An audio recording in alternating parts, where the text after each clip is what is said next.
નમસ્કાર, હું દિનેશ સિંધવ. વિશેષ ન્યૂઝની વિશેષ રજૂઆત, વિશેષ વિશ્લેષણ વિથ દિનેશ સિંધવમાં તમારું સ્વાગત છે. આજે વિશ્લેષણ કરવું છે એવા સમાચારનું કે જેને લઈને ગુજરાતભરમાં ચર્ચા છે, ખાસ તો અમદાવાદમાં ચર્ચા છે. અમદાવાદના બોપલ વિસ્તારમાંથી સમાચાર આવે છે કે ચોથા માળેથી પટકાતા મહાવીરસિંહ સિંધવનું મોત નીપજ્યું છે. આ સમાચાર જ્યારે મીડિયા સામે આવે ત્યારે મીડિયાએ તપાસ કરી કે મહાવીરસિંહ સિંધવ કોણ છે અને શા માટે મોત થયું છે. તો અત્યાર સુધી જે કંઈ સમાચાર પોલીસ તરફથી મળ્યા છે, પોલીસ તપાસ ચાલુ છે, અથવા તો મીડિયાને જે માહિતી મળી છે એ માહિતી એવી છે કે પડોશી સાથે માથાકૂટ થાય છે મહાવીરસિંહ સિંધવને. પોલીસને જાણ કરવામાં આવે છે, પોલીસ આવે છે અને પોલીસ જ્યારે પકડવા માટે ઘરમાં પ્રવેશ કરે છે એ પછી બચવા માટે મહાવીરસિંહ સિંધવ કૂદી જાય છે અથવા તો બહાર નીકળવાનો પ્રયત્ન કરે છે. એ દરમિયાન પટકાતા મોત થયું છે. આ સવાલ છે. આ પ્રકારની વાતો મીડિયા સામે આવી છે. એને લઈને બે સવાલો પાછા ઊભા થયા છે કે ખરેખર પટકાયા છે કે પછી મોતનું કારણ બીજું છે. પોલીસ તપાસનો વિષય છે. પોલીસની તપાસ પૂરી થયા પછી જ એ વાત આખી સામે આવશે. પણ મહાવીરસિંહ સિંધવની ચર્ચા થઈ. મીડિયામાં પણ જ્યારે સમાચાર બન્યા ત્યારે મીડિયાએ લખ્યું કે માથાભારે મહાવીરસિંહ સિંધવનું મોત થયું છે, કુખ્યાત મહાવીરસિંહ સિંધવનું મોત થયું છે. મીડિયાએ આવું શા માટે લખવું પડ્યું? મીડિયા જ્યારે મહાવીરસિંહ સિંધવની આગળ એક્સ આર્મી મેનના બદલે કુખ્યાત અને માથાભારે શા માટે લખે છે? તો આ ક્ષત્રિયના યુવાનોએ અને ગુજરાતના તમામ યુવાનોએ આના ઉપર વિચાર કરવાની જરૂર છે. અંત જે છે મહાવીરસિંહ સિંધવનો, આમાંથી તમારે શું શીખવાનું છે, તમારે શું શીખવાની જરૂર છે, એટલા માટે વિશ્લેષણ કરી રહ્યો છું. પત્રકાર તરીકે કોઈ એક જ્ઞાતિની વાત હું ના કરી શકું, કોઈ ચોક્કસ જ્ઞાતિના સમર્થનમાં ના વાત કરી શકું કે ના વિરોધમાં કરી શકું.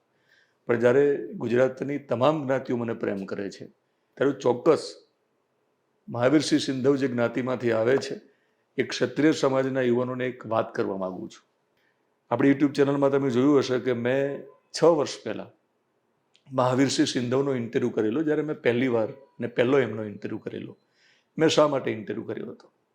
મેં એટલા માટે મહાવીરસિંહ સિંધવનો ઇન્ટરવ્યૂ કર્યો હતો કે એક્સ આર્મી મેન મહાવીરસિંહ સિંધવ એમના એક મિત્ર, ભારતીય સૈન્યમાં ફરજ બજાવનાર એમના મિત્ર જ્યારે શહીદ થાય છે ત્યારે પરિવારને આર્થિક સહાય કરવા માટે જે ડાયરાનું આયોજન થાય છે, જ્યાં આપણે દેવાયત ખવડ અને રાજભા ગઢવીને જોયેલા, એ ડાયરાનું જ્યારે આયોજન થયું ત્યારે મહાવીરસિંહ સિંધવે નોટોની ઘોર કરેલી અને બહુ લાખો રૂપિયાની ઘોર કરી અને શહીદ પરિવારને મદદ કરવા માટેનો જે ડાયરો હતો એમાં પોતાનું યોગદાન આપેલું.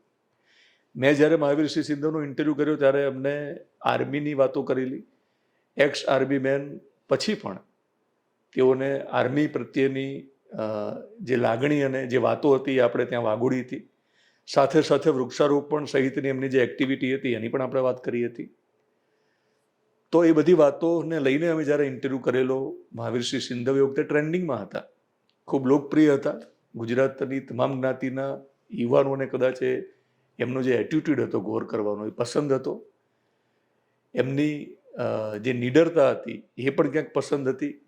એમની નિર્ભયતા પણ કદાચ યુવાનોને ગમવા લાગી હતી. મોત એમનું આ નાની ઉંમરે કેમ થયું? આ સવાલ તમારા મનમાં ઉઠવો જોઈએ અને આ સવાલનો જવાબ તમારે જાતે મેળવવાનો છે. હું તો મહાવીરસિંહ સિંધવનો ઇન્ટરવ્યૂ કરી ચૂક્યો છું એટલે આ ઘટનાક્રમ અને આ સમાચાર જ્યારે મારી સામે આવ્યા એ પછી મારે તમને જે વાતો કરવાની છે એ વાતો કરવા માટે હું સક્ષમ મારી જાતને માનું છું.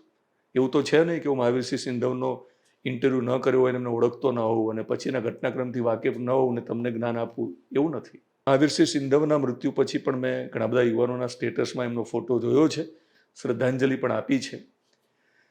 ઘણા બધા સોશિયલ મીડિયાના પ્લેટફોર્મ પર ઘણા બધા એકાઉન્ટમાં મહાવીરસિંહ સિંધવના જૂના વિડીયો વાયરલ થયા છે.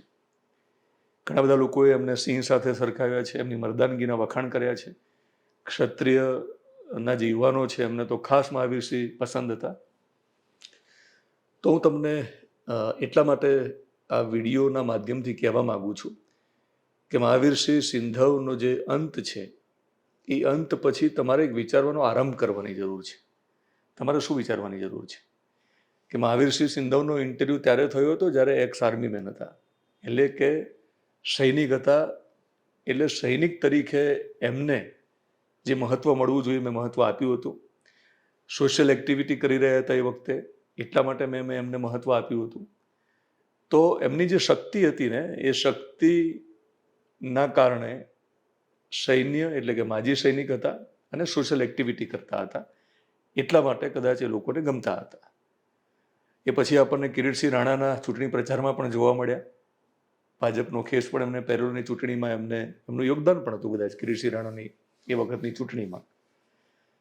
તો એવું તે શું થયું કે મહાવીરસિંહ સિંધવ ઉપર પછી બેક ટુ બેક ગુનાઓ નોંધાય છે. તમને ખ્યાલ હશે અનેક ગુનાઓ નોંધાયા છે.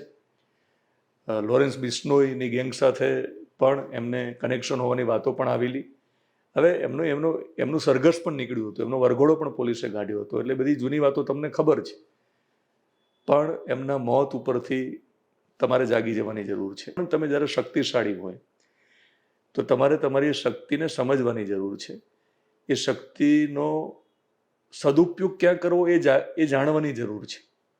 તમે શક્તિનો જો સદુપયોગ નહીં કરો તો ઘણા બધા લોકો તમારો ઉપયોગ કરી જશે, અને ઘણા બધા લોકોને તમે જો ઉપયોગ ન પણ કરવા દો તો તમારું આ જે મન છે એ તમારા ઉપર હાવી થઈ જશે, અને તમારી શક્તિનો તમને સદુપયોગ નહીં કરવા દે, અને તમારી શક્તિનો તમે દુરુપયોગ કરશો, જેથી કરીને એક પછી એક એવા ઘટનાક્રમમાં તમે એક ચક્રવ્યૂહમાં ફસાતા જશો કે તમે મારામારીના કેસમાં ગુનેગાર સાબિત થાવ છો.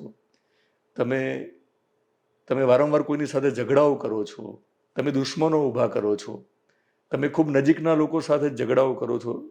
એના કારણે તમે સમાજમાં પણ તમારી સામે પછી એ રીતે લોકોને લાગવા લાગશે કે તમે સમાજના જ નજીકના લોકો સાથે ઝઘડાઓ કરો છો, તો સમાજ તમને પસંદ નહીં કરે.